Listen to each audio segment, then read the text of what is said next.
It's time for Hall of Fame broadcaster Al Bernstein to interact with some of the most fascinating big-name guests from the world of boxing and well beyond. Here's Al.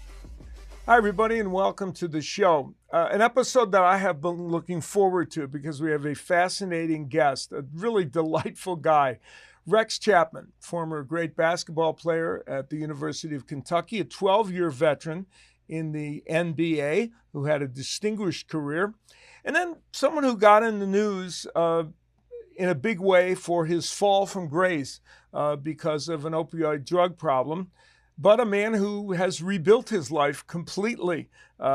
He is straight and sober now, and he's become, among other things, the king of Twitter. He is one of the most well-known Twitter personalities there is. Plus, he's got his own show, the Rex Chapman Show, that is a podcast, and you can also see it on YouTube, and it's excellent.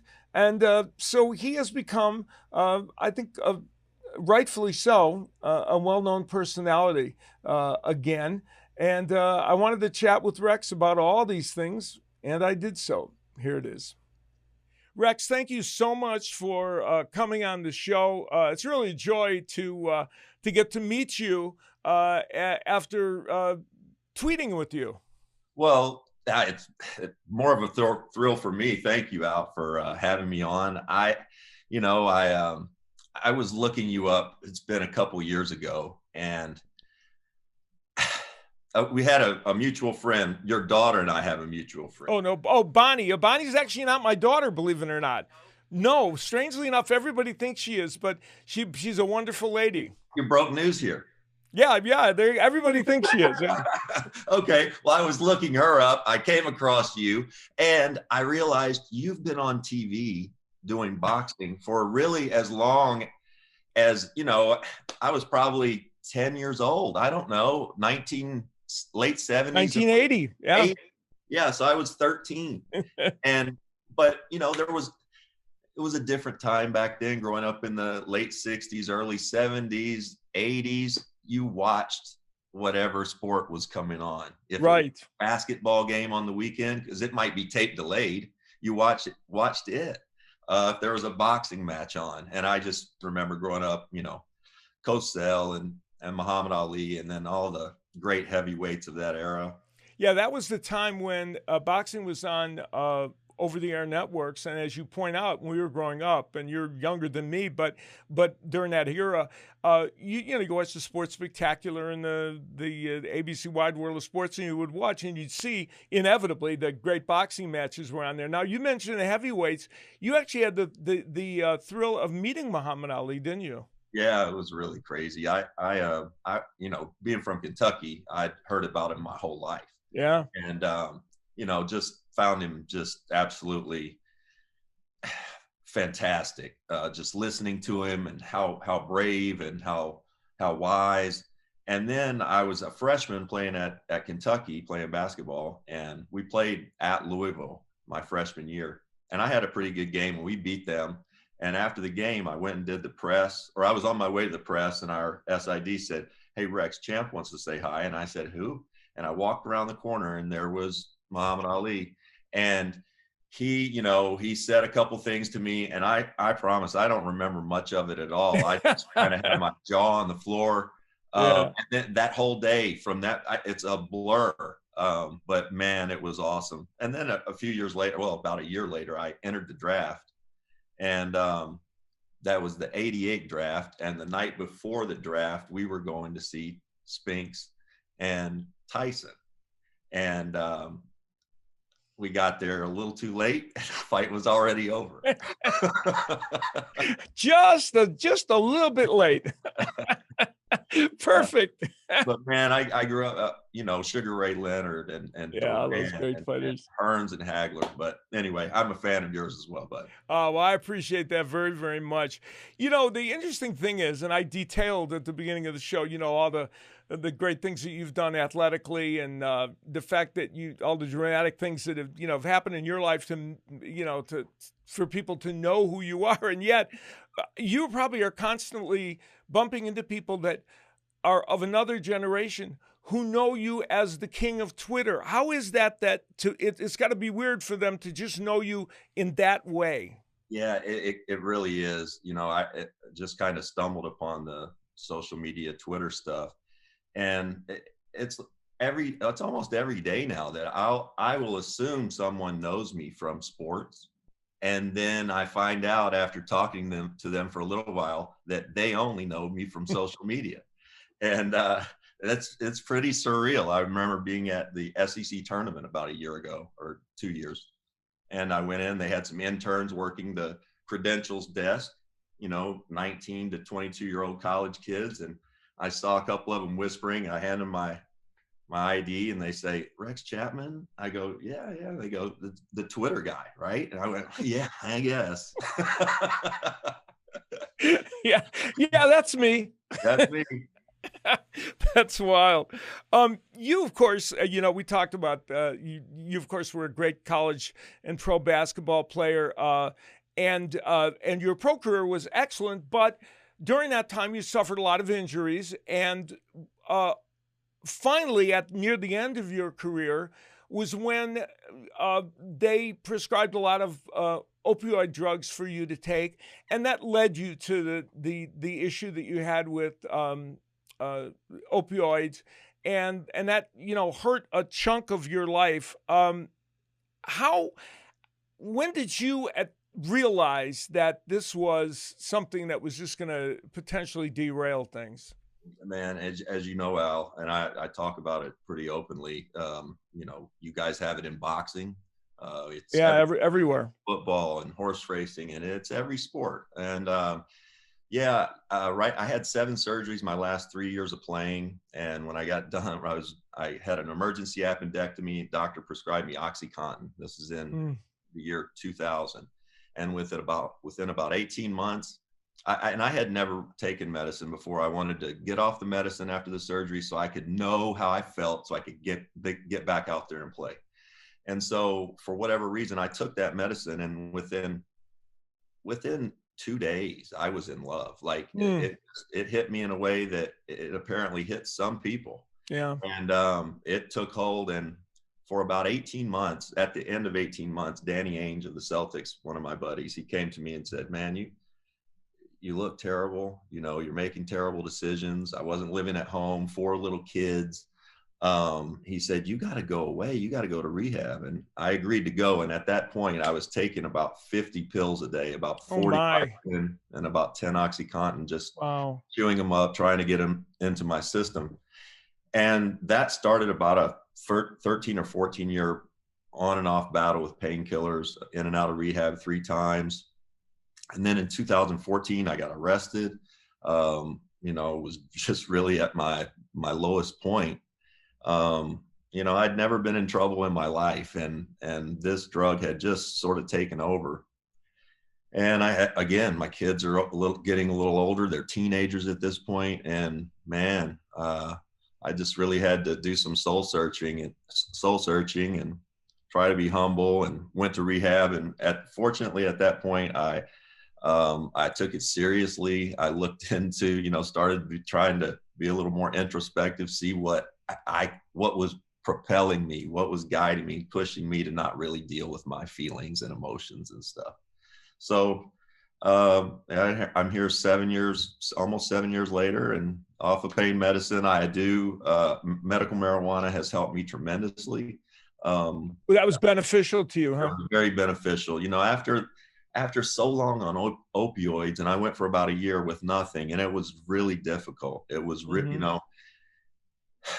everything seemed louder. And, I also felt like I was kind of coming out of a 15-year coma, just things had changed, and, things I hadn't been paying attention at all to. Life had just kind of passed by for a decade. And so I'm trying to make up for lost time now.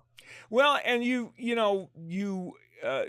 did rebuild things. You rebuilt your relationships with family members and others, and put your life back on track. And of course, you continue to work in the sports arena, and your work as a broadcaster. And now you have a podcast, which we'll get to in just a moment or two, because we have to explain that the right way. But January 10th, 2019, your life takes another interesting detour, but this one's a positive one and a serendipitous one. You do a tweet about a dolphin that knocks a guy off a paddleboard, and it's funny, and you say block or charge. Great basketball phrase. And all of a sudden your life changes, and it leads you to become the king of Twitter. Go figure. Yeah, that it's just pretty much how you described it. I wanted off of social media at that point. I was really down on the political toxicity, and it was just sniping. But to do what we do, they kind of like for you to have a little social media. Right. They want you to promote what you do. Right. And one day I watch a lot of basketball anyway, and I just saw that video, dolphins swimming in toward the shore, and this guy paddleboarding out. Dolphin jumped up, hit him in the chest, and I just said aloud, that's a fucking charge. And I tweeted it out. People thought it was kind of clever or whatever, but of course you only think you're talking to basketball people. And that kind of took off, and so here we are a few years later, and I don't know. Were you shocked? Were you shocked at the reaction that it kept going? And of course, you're a very clever guy, so I want to add that to the equation. You're funny, you're witty, you're clever. You choose these things, and but were you a little bit surprised that it took on a life of its own like that? Yeah, of course. I've never been known for anything other than a basketball player, maybe a drug addict. Well, I'm sportscaster too. Okay. I'm going to throw that one in for you there. Thank you, buddy. All right, I'm here to help. Yeah. So I'm just kind of taking it all in. It was very surreal though. It kind of just was building and building. And, obviously I'm trying to do things a little different this time around. And instead of spending all my money at the track, I try to spend my time doing this. Yeah, you during your dark time, you were known to place a few wagers that caused you a little bit. But you resist the term, which I agree with, the term influencer. I've never gotten that because, a social media influencer, and oftentimes, there are people that are 19 years old who are, I don't know, but I think of influencers as maybe, philosophers that we've read. Those would be influencers. But so you kind of, you don't like the term social media influencer. No, and my kids hate it even more. I was with my kids last week at one of the NBA games, and someone came up and my kids overheard him say, "No, he's an influencer," and they all started dying laughing. They're saying, "Hey, he can't even influence me, for God's sake." So true. That's great. Well, one thing you do want to influence, and this has been an important thing that's come out of all of what we just discussed, the fact that the Rex Chapman Foundation has really, and you personally have dedicated yourself to trying to help stem the tide of opioid addiction. And has that the idea of doing that, has that kind of helped you on a personal basis? And tell me some of the things you guys have managed to do to help. Yeah, man, I think that it does help. It helps me on a personal basis. All of this stuff helps me on a personal basis. If I'm out there, talking about this stuff, I've got to stay true. I can't be messing around, and it keeps me focused. So it's definitely doing something for me. One of the cool things about the Twitter following, and maybe the only cool thing, about a year and a little over a year ago, a good buddy of mine, an attorney, we grew up together from first grade, and we went to college together, all of that. And during the pandemic, I had this opioid foundation, the Rex Chapman Foundation, already. And so I asked him, I said, we should be able to do, because you remember how scary it was and still is in many places, but food banks and not enough PPE and first responder issues. And so we had decided we were going to partner with a nonprofit and start raising money just through Twitter. And Al, within 6 months, I bet we had raised $300,000. Wow. And we gave money. we gave grants out from New York to New Jersey to all the hot spots in California, Phoenix, the places that I played, Charlotte and Washington. And so just really just trying to help and do something positive. And again, that's not me. This is just all the people on Twitter that were so giving during that crazy time, just trying to help their neighbor get by. And that's a beautiful thing. Yeah, that's when we feel good about being a human being, don't we? Now, you have a podcast, Block or Charge, with David Helmers, your friend. Yeah. And are you enjoying that endeavor? Yeah, we did that. We did that for about 2 years on Cartoon Network, and we're probably looking for a new place to do that. They kind of went through some changes there.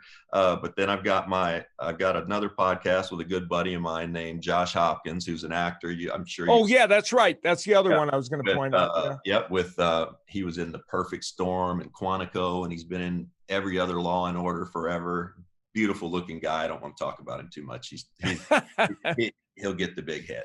And that's just a fun pod we do. We've had Shaq on and you've had some great guests on there. Yeah, Shaq and Steph Curry and oh my gosh, James Jones and Rick Pitino. It's just a fun basketball kind of podcast, sports podcast. And then I do one that's kind of become popular called Charges, and that's a good buddy of mine who I played ball with 25 years ago, Stevie Nash. He called me and said, "Hey, I got an idea for a pod. Would you be interested?" And I said, "I don't know. What are you talking about?" And I don't visualize things very, very well. And he just kind of laid it out. He said, it's about athletes who've gotten in trouble, and, you bring them on, talk to them, and then hit the lowest point in their life, that they experienced publicly. And what was that like for them? Not what it was like for the writers or the journalists, right? or the talk radio. What was it like for them in their words? And I got to tell you, I did the first one and kind of shared my story, and I've been just overwhelmed by the athletes that have come on. That's amazing. Chris Herron to Ryan Leaf to, I mean, just Jason Williams recently, that just come on and bare their soul. And that is a really powerful thing. And I think the listeners have kind of picked up on that and appreciate, these guys coming on and really being so vulnerable. Cool. And all those podcasts you mentioned, I'm sure, are available on all major podcast platforms. That's right. People can find them by finding Rex Chapman. Now, before I let you go, we're taping this show while the championship series is going on between the Phoenix Suns and the Milwaukee Bucks. You are a former Phoenix Sun, and you are in Milwaukee right now, getting ready for I think Game 4 of the series. And however this series comes out, and people will know when they see this interview, this has to be kind of heartwarming for you to see this franchise come back and do what they're doing. No question. I spent my last 5 years playing out there, but we spent 20 years there raising kids and all that. And my girls still live out there. So this is just, it's kind of unexpected, but man, I'm happy for both franchises. True. I've been to both the games in Phoenix and the one here in Milwaukee already. And I just got to tell you, it's so hard to dislike the Bucks. Giannis he's a two-time MVP, does everything you'll ever ask a teammate.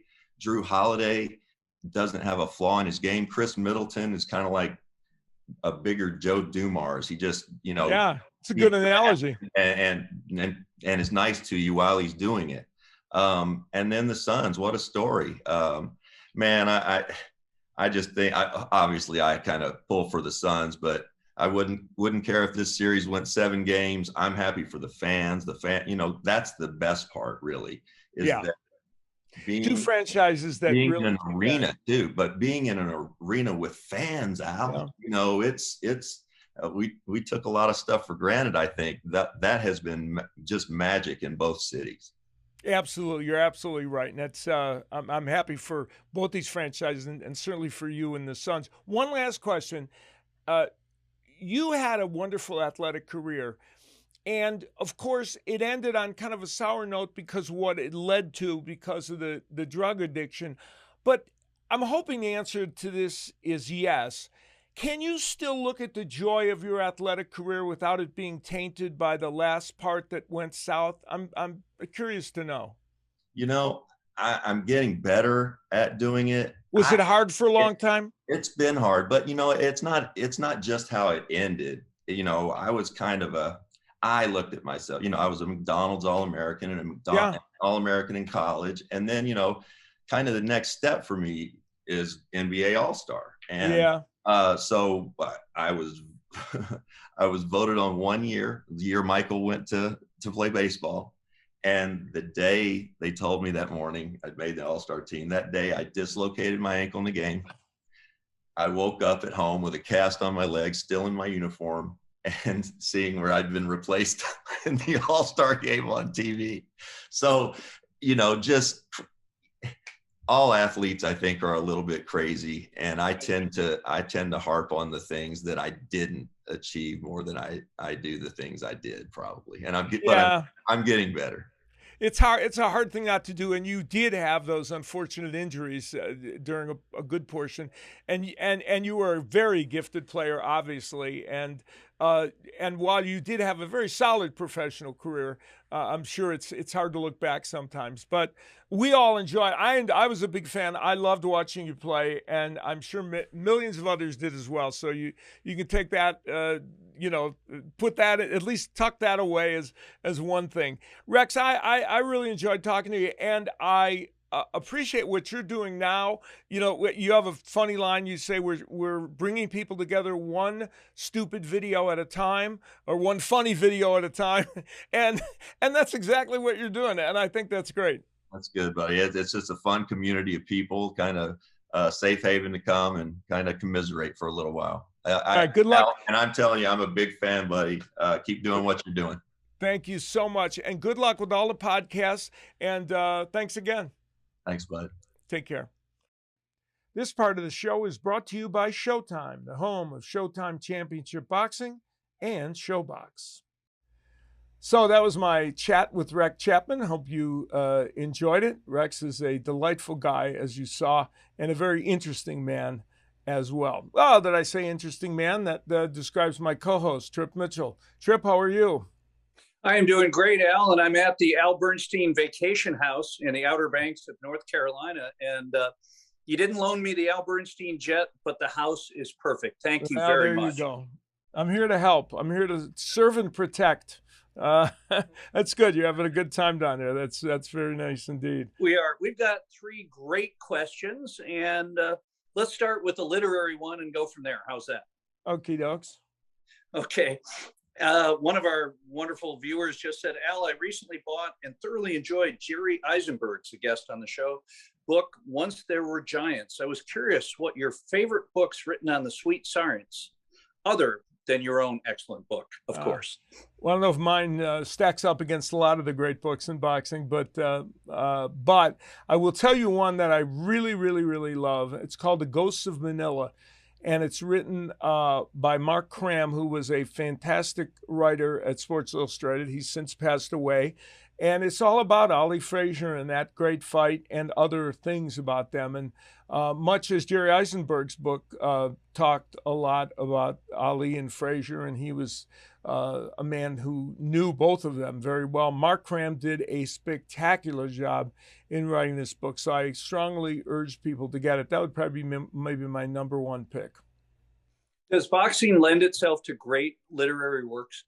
Oh, I think so, yeah. Boxing, the two sports that people say for so many years did, boxing and baseball, and especially when they were at the high end of the totem pole of sports. And there have been so many great books written about boxing because the characters and the individuals make for good storytelling. And I know you played a lot of baseball. Do you ever broadcast a baseball game? No, strangely not. I've covered baseball for SportsCenter. I covered about 3 or 4 seasons of baseball for SportsCenter, in which I went around. I was on the Baseball Tonight show, and I went around to a lot of the major league ballparks, and I would cover baseball for them. But I've never actually announced a baseball game. Okay, well, something to work on in the future. Yeah, I got to look toward that. That's on the bucket list. Okay, perfect. Joy Deep asked, who was the better heavyweight, Tommy Morrison or Jerry Cooney? I thought when that question came along on Twitter, I found it interesting. I've never been asked that, and I've never thought much about comparing the two. But, you know, both were very good fighters who probably didn't get as much of their due as they should have, because they kind of had failures in big moments in certain fights. And yet both men accomplished a lot. You know, Jerry Cooney got to his title fight with Larry Holmes and fought not poorly in that fight, but Larry Holmes was too much for him and ended up winning the fight. Now, Tommy Morrison accomplished a little more in the sport of boxing at the end of the day than Jerry Cooney did, because Cooney exited the sport, you know, not after he lost to Michael Spinks, and didn't have a super long run. Tommy Morrison, you know, he won the world title, beating George Foreman. I think it was the WBO title. He had major wins, and I think in the long run, the question of who's better is either who would beat each other if they fought each other, or who accomplished a little more. I think Tommy Morrison accomplished more at the end of the day than Jerry Cooney. If they fought each other, it would be a fascinating fight. Both men were practitioners of great left hooks. They both had tremendous left hooks, and they would be banging away with that punch. If I had to pick a winner, I might lean to Morrison a little bit. If both men are at their best, only because I think he might have gotten to Jerry Cooney with his power. And a Tommy Morrison undercard was one of the best stories ever told on this show, where a fighter fell out and you found someone, or you didn't, but the folks found someone in the stands after a couple beers who stepped in on the undercard. And that's a great story of boxing. Yeah, there was the opponent for Tommy Morrison fell out, Tim Tomaszek, who was in fact, this happened, he fell out like 20 minutes before airtime. We were doing the fight on ESPN, and they found Tim Tomaszek in the stands, and he'd already had a couple beers, and they said, would you like to fight Tommy Morrison? He said, certainly. He went down, and he's a character, and he put on quite a show. He lost in 4 or 5 rounds, but he was a character. The interview he did with me afterwards was hysterical. I urge people to go to YouTube and find it. And he ended up on the David Letterman show because of that. So it was quite the incident. And finally, Polly asked, in your opinion, what would be the keys for victory for Rolando Romero in a fight against Tank Davis? Yeah, the main key to victory. Now, Rolando Romero just won. He beat Anthony Yiggett on our Showtime show.